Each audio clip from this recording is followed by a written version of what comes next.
And now it's time for Bum Reviews with Chester A. Bum. Tonight's review, Interstellar.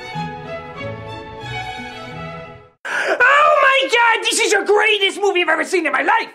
Do not go gently into the spoilers! Here's this guy who's in way too many Lincoln commercials, even though everybody's made fun of them and yet they still keep playing them? Seriously, why are you still playing them? And he's upset because the world is being consumed by a giant sand fart. I was consumed by a giant sand fart once! It was coarse, rough, and irritating, and it gets everywhere. But he has a daughter who thinks the house is haunted by paranormal activity ghosts, and she's like, Daddy, I think the books and sand are falling in the form of Morse code!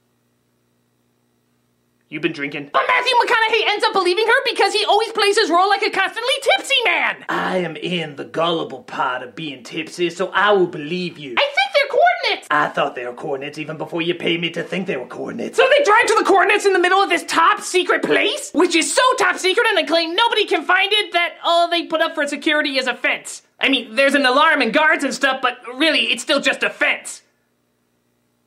A fence. But it turns out this is where NASA is hiding, and will soon regret letting this movie use their name, seeing how much double-crossing and lying there is in it. And it turns out they're looking for a new world that's not being consumed by a sand fart. And Alfred is like, you're the only one who can fly all spaceship. Will you fly it for us? Well, I just stumbled across you. I mean, what are the chances I stumble across you? You need a pilot for your ship, and I'm the only one. In a Christopher Nolan movie, very strong. So are you in? I like to, but I'm in the distracted part of being tipsy. I'm just gonna say all my lines looking off screen because something off there catches my attention. I can't believe you won an Oscar. I think that's a Lincoln. So he agrees to leave the world because some entity out there is sending us a wormhole to travel to new worlds. And Catwoman is like, as pilot of the ship, I expect you to ask questions about this mission that you should have asked months in advance, but instead are just gonna ask right before we do the thing we're about to do. Okay, but I'm suddenly in the intrigued part of my tipsiness, so I have to ask, will there be a sassy robot? That is the stupidest thing I've ever... What?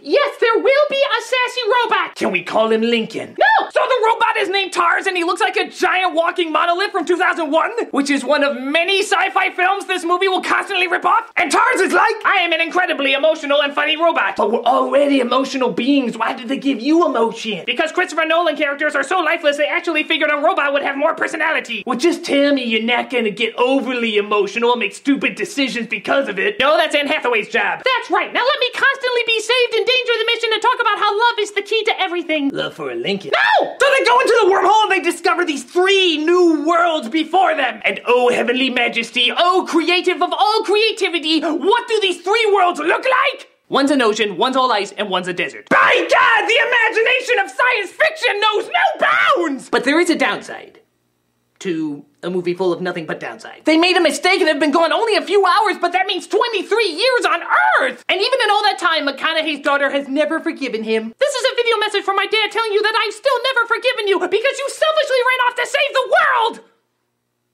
What a jerk! But it turns out the daughter grows up to be a super genius, and she finds out something terrifying from Alfred! Or at least it would be terrifying if we could understand what he was saying. What?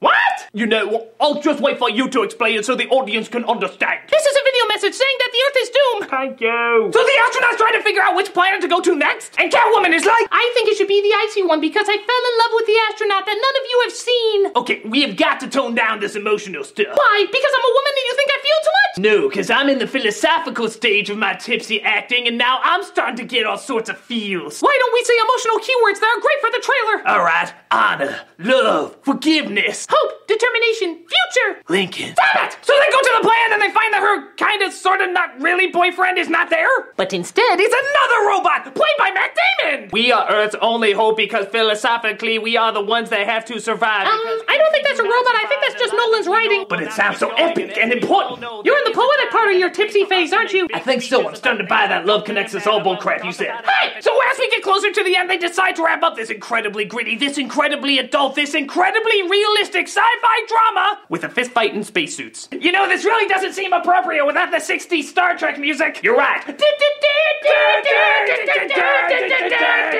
then they realize there's only one possible thing that can save them.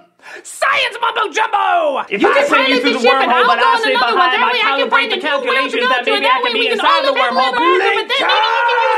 So McConaughey goes into the wormhole, and it turns out he can communicate with his daughter inside her room. So the daughter figures out a way for humanity to survive, and McConaughey gets out of the loophole just before she dies. And she's like, don't worry about me, I'm just dying. Go save that Catwoman chick. Okay. So he steals one of NASA's spaceships, which they probably would have just given to him anyway. In fact, how the hell did he steal that? Is security really still just a fence? And he goes to save Catwoman because I guess that's what this movie was all about. Either that or he's just going to pick up a Lincoln. Lincoln! The end! So Interstellar really challenged the ideas of space and time, in that it makes you sit in one space for a very, very long time. For a while, I thought the movie theater was everybody's new home, which I really would have liked. Come on, can't I renovate some of the popcorn boxes? Harry, start laying out where the bathroom should be. And by laying out, I mean taking a shit. He's just a wee bum saying, change! You got change! Oh, come on, help a guy out, will ya? Come on, change! Come on, maybe we can get Inception and Interstellar to combine.